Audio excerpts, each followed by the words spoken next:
Hi, I'm Ruth. This is my channel, Get Quilts Done, and of course, you're in my studio. Today, I'm doing the second way of applying a 2.5-inch bias strip onto a quilt to make a binding.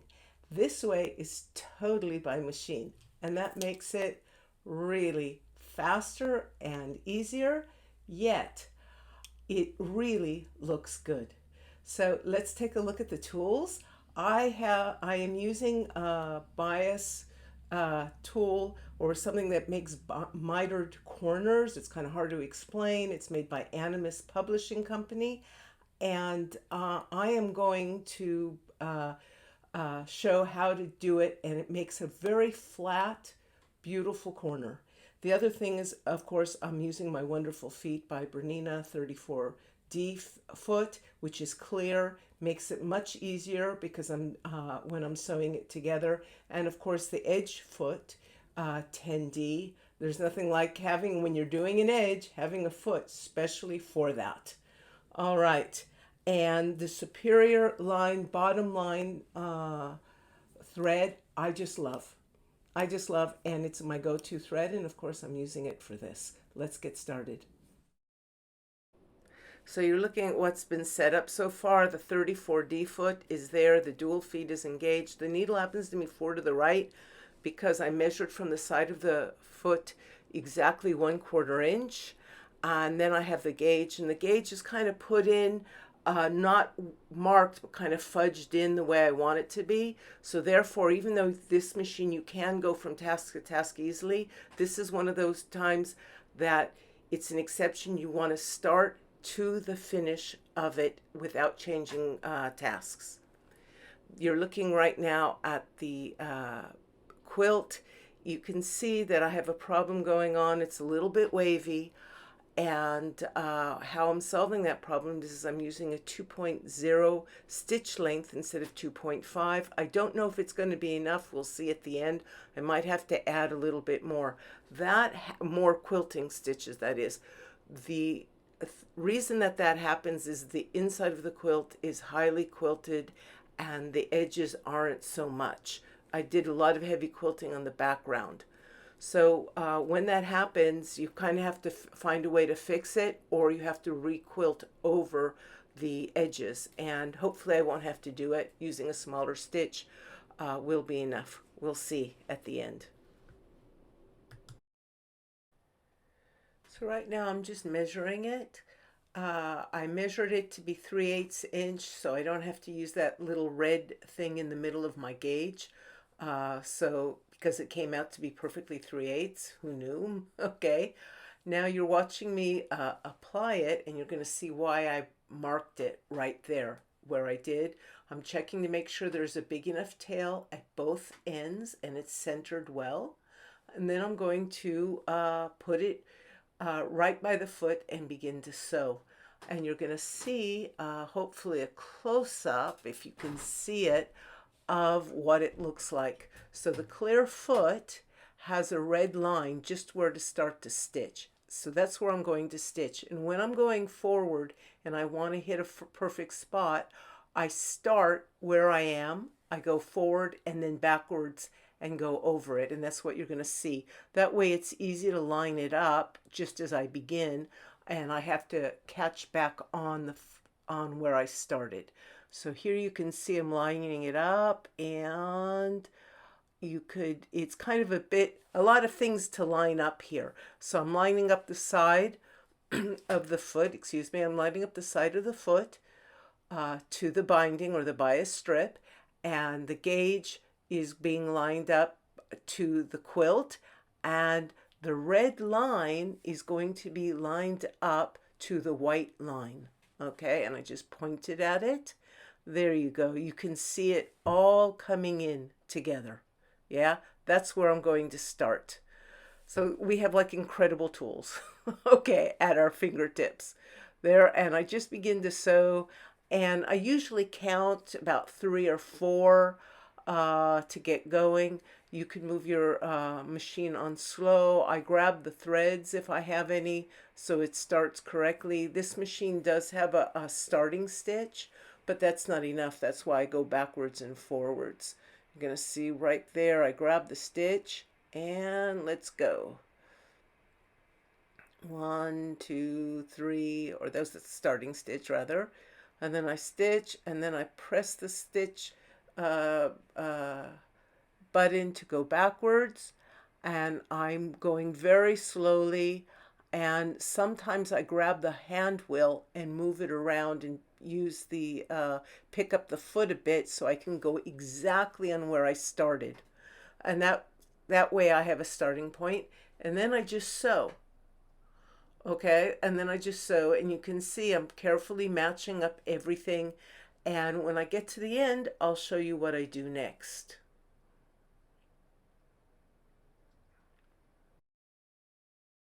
Okay, we're at the end, and I'm doing the same thing. I'm just doing this white line, and it's an estimate, and I actually measure it on this edge because that was what was flush to the ruler. Okay, and I just do the same thing. I basically going to all the way what you saw. I'm sewing, and when I get to the edge, you'll see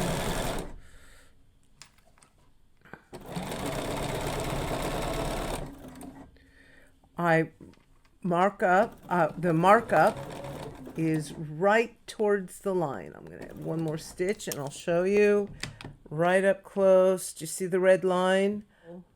There it is, and it's like a straight line to here. Okay, that's all that it is.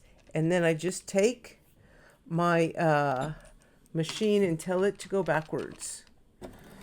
Okay, and I can go forward if I want to, but I just cut it. If you have that, if you don't have that, or you don't like to use it, you just pull it out, and there it is. Both of the long sides of the quilt have had the binding applied already, and the left side has been ironed down. Okay, as you can see, my foot is already in place. I have lined up the red line with it to be a straight line right to the binding that has already been sewn on. I'm going to start exactly after that to sew, and that's why I've done that. So I've got it lined up the way I want it. Of course, I have the quilting or the quilt is lined up with the gauge, and the binding that I'm sewing on, or the bias strip that I'm sewing on, is lined up with the foot. Now this machine does some locking stitches that I could turn off, but it's not worth it because I could just just let it lock in place. Now I'm using this for placement because it's not on the other side where I don't have to do this. On this side, because of the way it's positioned, when I start, I use this as a placement. So it's going to lock in, do some locking in stitches, and then I will move forward. And you can see there's the locking stitches, and then it's going to go forward, and then I'm going to press it, I'm going to go backwards. Now, when I get to the end, you'll see it's going to go really slow, and the reason is I'm going to be using the pressure foot lifter with my knee, and I'm going to use the hand wheel so I can arrange everything perfectly and use those first stitches as placement. And you can see I'm going in manually, really slowly, and then I start to stitch. And that way it's stronger because the placement stitches just aren't strong enough. Okay, and then I begin to sew. Now, if I went over, I will rip it out and then do the same procedure again. And if I didn't get close enough, I will do the same procedure and just go one past it until finally I get to where I want to go. And like I said, I'm using, previously in this video, I said that I'm using a smaller stitch. Okay, now you can see I'm going towards the end, and I've got those tails in the way, but I need those tails. So I just have to accommodate it and make it feel kind of funny. So I'm going to move the camera around so you can see I'm lining it up the same way. Careful not to sew on those tails because I really don't want to. Yeah, so there it is, and you can see the red line is I'm looking at it straight away, and I'm going to sew right to the end, right to that place where it's lined up, I'm using my finger. I'm trying to get control so I don't have to go over it, which I'll show you some examples of what it looks like when you go over or when you don't sew close enough and what it's supposed to look like. Also, I'll show you some examples. So I'm backing up. I use the scissors. If you don't like using the scissors or your machine doesn't have it, not a big deal. Okay, you just simply pull it through and trim it really close. This is what it looks like when it goes over. Trusted, my trusted seam ripper is going to be used. This is when it's not close enough, and I just use that as a placement stitch and go over and back on it. This is the way it's supposed to look. I can get a tweezers through it or a flathead screwdriver through it. Let me explain that a little better. You've sewn the bias strip onto the quilt, but you haven't touched or sewn onto the bias strip that's perpendicular to the one that you're sewing on. And that's really important. So there's a tiny, tiny little space, but not touching. So you're looking at this wonderful ruler I got from a company called Animus Quilts Publishing. I'm going to leave a link to it. I really like the size. I like the way it has all sorts of corners. We're going to be using the 90-degree angle. That's every rectangle and square has 4 corners that are right angles or 90-degree angles, so they're easy for you to recognize. You can also use a small ruler if you want to. Okay, I have it covered with stickers, by the way, because otherwise I'll never find it. So what I'm going to be doing is I'm going to be making the edge of a square or a point of a square, so like a 90-degree angle on both sides on the inside of the bias strip.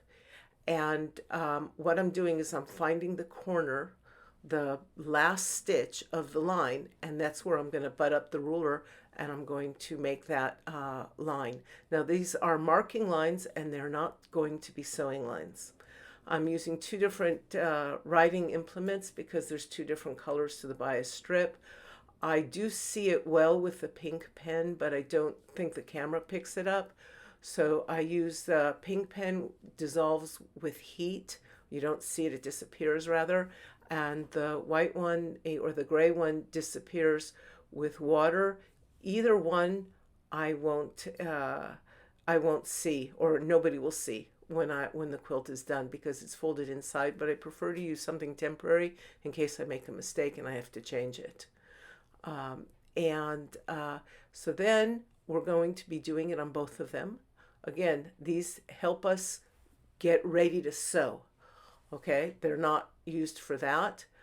And there you go. I have 2 lines ready. Now I'm going to make parallel lines going away from the quilt. Okay, so you can see all these threads seem to stick to everything when I'm working. Okay, I'm like looking at it to make sure it looks right. And that's a good thing to do, not only to rely on the implements. Now, this is a ruler with a gauge in the middle. I really didn't need it because this matches up to be a perfect 3/8 inch, but usually it doesn't. And when it doesn't, that red thing, the slider in the middle, I use backwards and forwards and I keep it in one place because I'm going to use it again and again. I just had to throw away 2 of those rulers because the gauge was too slidey. And if it doesn't stay in place, it's no good for me. All right, so I am matching those up in order to make a parallel line on both of them. Again, this line is for placement. It is not going to be used to sew on at all. Okay, so I'm matching it up, and you're going to see I want it to be the same width of the seam allowance, including the quilt and the bias strip. So it goes from the stitching to all the way to the side of the quilt. And I'm just making a mark, and then I'm just going to make a parallel line. Now it does have some width because of the width of the mark, and that's enough to make up for a little bit of space for the batting. So it's a little bit thicker, and you don't want it to be as big as the batting because you want it to be in there tight. All right, so we're going to make a bias or a corner that is nice and smooth and square, but yet a little bit round. And that's the way I like it. I like it to look really nice and smooth the whole time. Okay, so I have seen on the internet other instructions how to do this method, but it always looks pointy and not full, the edge. So I worked really hard to come up with a way that looks really smooth, and the other way of doing a mitered corner, but this one gets rid of the bulk. So now what I'm going to do is I'm just taking a look to make sure it looks right. I do that often before I'm measuring. And it's really important when you're marking something and you're using rulers, because it's fabric, you look at it to make sure it looks right. So I'm just continuing the seam line, the stitching line out. And what you're seeing is I looked at it and it didn't look right. I could tell I didn't mark it well enough, so now I'm marking it better. So always look at what you're doing. Okay, I do that a lot. Okay, so I'm stitching it on, and the reason why I add on the line is I am going to be sewing and marking from that line. So more placement lines are needed in order to get this right. So I'm now measuring 3/8 inch, or where the red lined up, the red slider marked up to the end of the ruler, to make that point right there. And another marking line. Okay, so it's from this, basically 3/8 in from the seam that I'm going in, or wherever the slider is. Okay, so now I'm using this just as a line. I could also just use it from there as line it up to make the mitered corner the 90-degree angle, and I do that, and you'll see that I made a mistake. So I should have done it differently. But I'm going to do it in one step, try to do it in one step. Now I put the point a little bit past that parallel line on the mark that's saying where the point is. I put it a little bit past, and there's a reason why I'm going to do that, and I'll show you when I'm actually sewing it. Okay, you'll take a good look and see there's going to be logic. Okay, so I'm going to mark it. And right now I am marking actual sewing lines. That's really important. These are the lines that I'm actually going to sew on. Okay, when we get to that stage. All right, so I'm going to do it in one piece, and then I realized it doesn't work.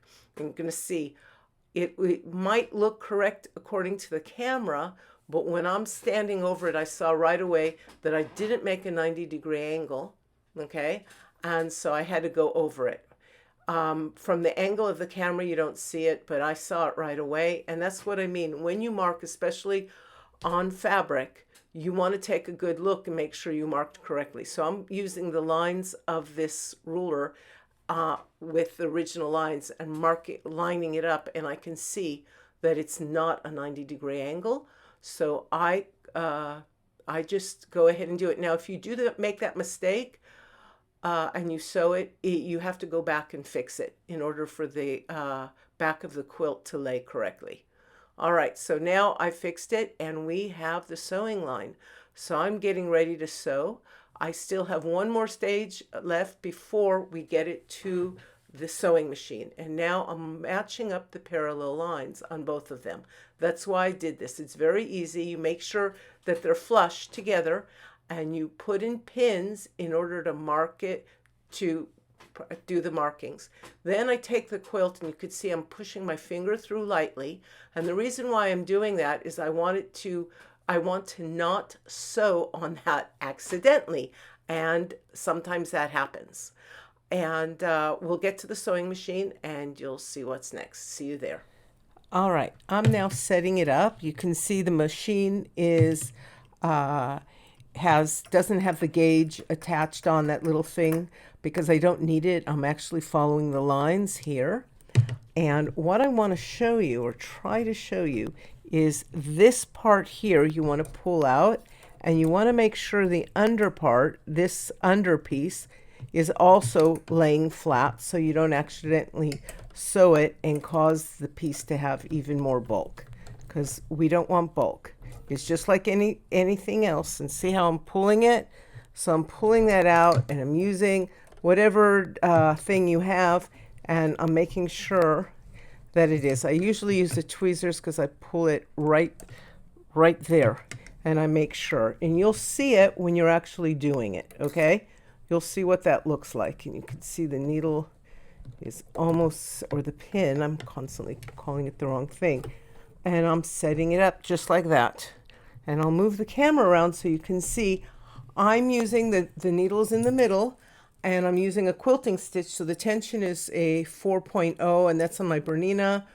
But if you're using a different machine, it could work differently. I'm using a very small stitch here, 1.5. And the reason is that this is a very tight weave, or a very tight place where it might get pulled a bit, and I want it to be stronger. Okay, and I don't want to see any threads. I am using my usual bottom line. You hardly ever see this thread. It's like magic thread, but still I want to make it even a little bit closer. So here I go, and it's sewing it. I take out the pin as soon as possible, and I just sew on the line. And I do back stitch it even though it is a tiny stitch. Okay, and I am now sewing what I planned on sewing. Okay, and I'm just following the line. Sometimes I go after it. I just sew it, turn it, and you're going to see what I'm going to do. There's a reason why it goes past it. Okay? There's a reason why you go past it, and I go right up to that sewing line, and it's kind of bulky, but that's the way it works. Okay, I'm not really worried about it, the inside.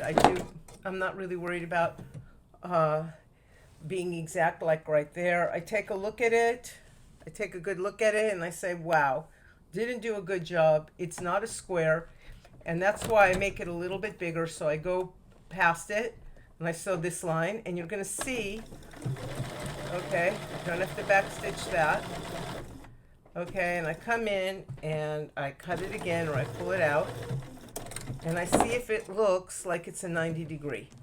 Okay, so that looks pretty good, but it's not a very straight line. Sometimes I have to do it again. Usually I do a better job, but when I am sewing with a camera in front of me, it's amazing how much that affects how I work. Okay, I want this line to be straight, but I'm not going to be too neurotic about it. Okay, and the other one too, and if you can see, I'm eyeing it to make sure it's a 90 degree, and it's pretty good. I'm going to go over it again. As long as the mistakes go outward, it doesn't matter. Okay, so I cut it again.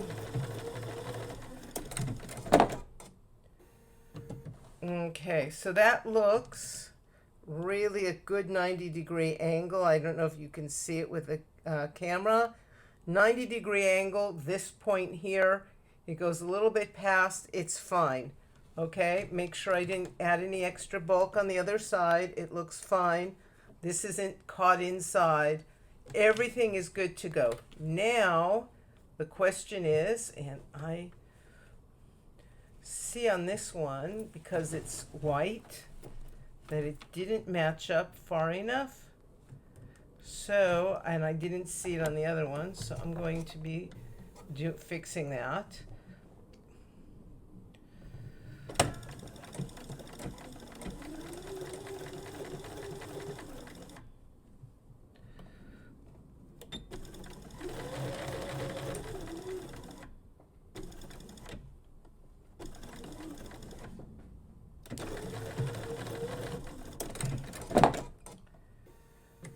Okay, so it looks kind of messy because there's extra strings here. I don't know why, but none of them are affecting it.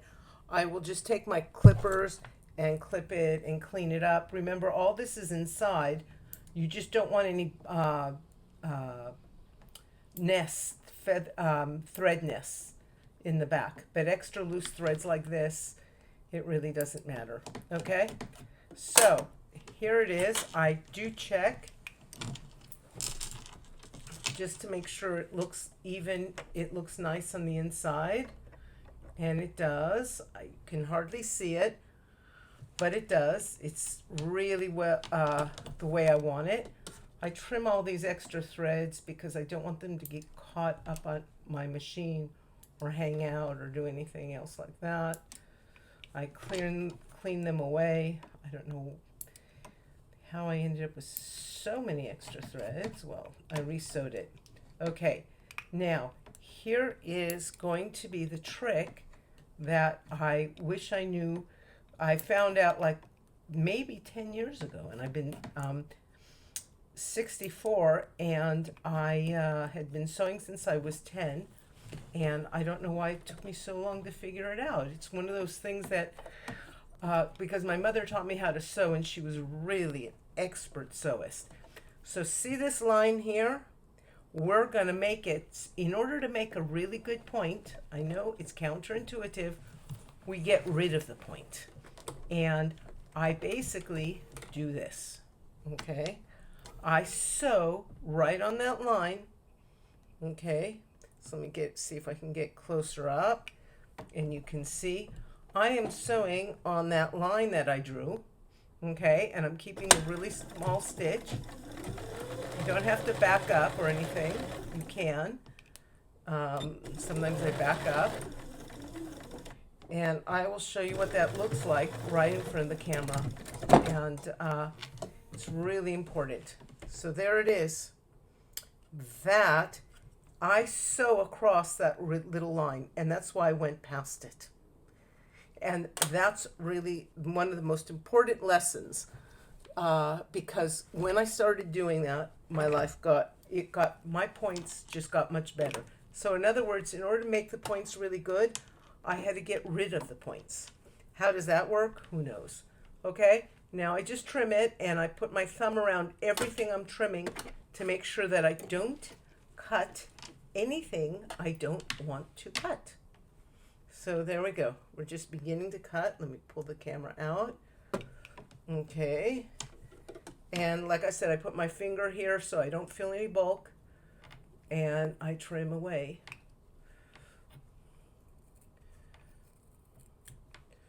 Okay. And then I do the same thing here. Trim away the bulk. I get pretty close. That's why I stitch such tiny stitches. And this line you have to be really careful about. Okay, it's hard to see it in the camera, but there's a lot of extra pieces around, and you don't want to cut that. So I grab onto that point, and I pull away from it. I make sure I flip it over, and I trim. Okay, I trim as close as possible, and then you see these points right there? The layers I trim individually, making sure I only get that. That's how I get rid of any extra bulk. I see it on this side too. See the extra layer? It's the only way to get close enough. I put my scissors through it, and I make sure I only cut what I want to cut. Okay? And then you'll see the magic happen. So, hopefully. Okay? So, okay, it's kind of hard to do with the camera. My excuse for everything. Okay. So this gizmo I bought at a quilt store, and I put in beads on it and nail polish because it's clear. I have no idea where to find it. I've looked for it. So if you see it, it's fine. Also this one, and this one I can give a link to. It's one of my favorite objects. It's really love it. I recommend it in every studio. Okay. So I basically use something with a rounded corner because that's what we want. We don't want really pointed edges. They don't look good. They just stick out. So I kind of poke this as much as possible, not going too far. And if you have this one, if you're using this one, I would use the softer edge. Okay, and when you're done, you see this inside, you want to make sure that lies flat too. Okay, so you know how to do this, and this is the way the edge looks. Now, If the edge, when I'm done, is too big and it's folding up like this, okay, I will go in and I will resew this edge, and if I see there's a point, I'll resew that, okay? This one, because I do have experience now, and I know what it's supposed to look like, I can see already it lays flat, and this side lays flat. This is temporary stitching that will disappear before I go, before I'm done, and but I am almost there. I'm going to do the other 3 corners the same way, and then I'll show you how to actually put in the final stitches of this quilt. All right, we're coming to the end, and as you can see, it's right here on my table, but I am not going to be ironing it. I just think it's convenient to use this pad underneath when I'm working. This is what the other side looks like, and I'm going to be sewing it on the right side. So I've chosen to use Wonder tape. You could also use Seam Esteem 2, but I would only use light. I'm using the Wonder tape that's actually wash away. I will leave a link to it. If you do plan on using something permanent, I stress again, use something light because it is the edges and it's already heavier than the inside of the quilt because you've got all these extra layers of fabric. So you don't want anything to weigh it down too much. And I just want it to stick so I can sew it, and I can sew it in confidence. You can actually do it and just skip this part if you feel really confident. This right here is temporary stitching that I put on in order to know how far to do the quilting stitch. Sometimes I forget to do that and I do this quilting stitch too wide. So that's what you're looking at. I don't have to cover that up, and I won't be covering that up, but I do want to cover up this bit right here.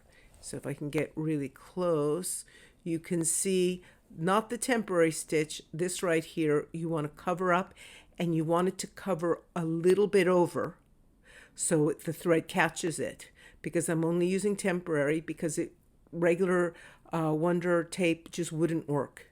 It wouldn't look so nice, and I don't think it would be permanent enough. Okay, now this is very easy to use, this wash away. I've used it before. It took me a bit of time to find it. I will leave a link for it on Amazon. I really like the product. It's very convenient to have around because it does wash away. And this will be inside.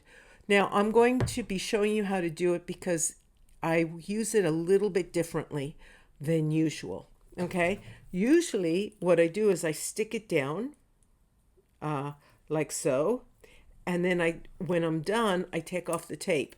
But for some reason, it just doesn't work that well. So I will take off the tape. I think it's on this part that I have the trouble. So I kind of just take off the tape. I measure it. I go all the way from one end to the next. Okay. Okay, I have my scissors here because I never use my scissors for cloth. Nothing new here. Okay, so that's the only thing I want to show you.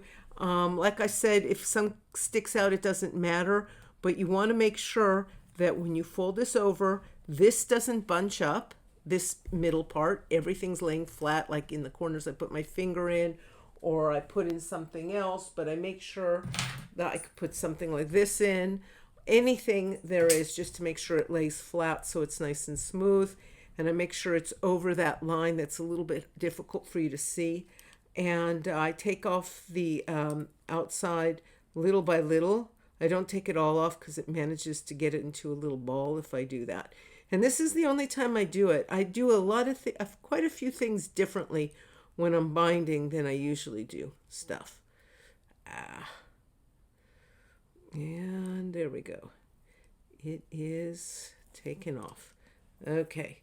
So, and I just stick it in all the way through, and it's sticky. So it's kind of what I call busy work. Okay. But no big deal. Okay. No big deal at all. And it doesn't have to go all the way to the end there because the end will kind of lay flat as it is. But you want to get it somewhat to it, and you want to make sure it doesn't turn. Okay, and you just start sticking it down little by little. And if it tears, it doesn't matter. This is going to disappear. You're just keeping this in line here, flat, so when you move it around, you know that this is going to stay. And it doesn't matter if some sticks out either, because it's going to wash away. So as you can see, I have the 10D foot on, and I really like it. The needle is right behind this bar, and that means that it's going to be as close as possible to the bias strip, and it'll catch what's underneath also. You could see right here there's a piece of tape, okay, right there, and that tape is holding down the threads, because sometimes instead of wrapping it up around here, I'll take the thread or threads, sometimes I have the bottom thread, and I'll just use this tape, and then when I'm done with it, I just take it off and throw it away. And that helps me keep it in line. I don't start at the edge right there at the pointy side. I really start in the middle and then go through it. If you're using a decorative stitch, I'm using bottom line in the same color that you'll hardly see. So if you're using a decorative stitch, or if you're just a decorative thread, then you're going to want to stop it and start it just like you do any other quilting stitch. You know, you knot it and put the threads inside. But I'm not doing that because I'm using this thread that you just don't see. Okay, I really recommend it if you want like an invisible look, just to add texture. Okay, so let's get going.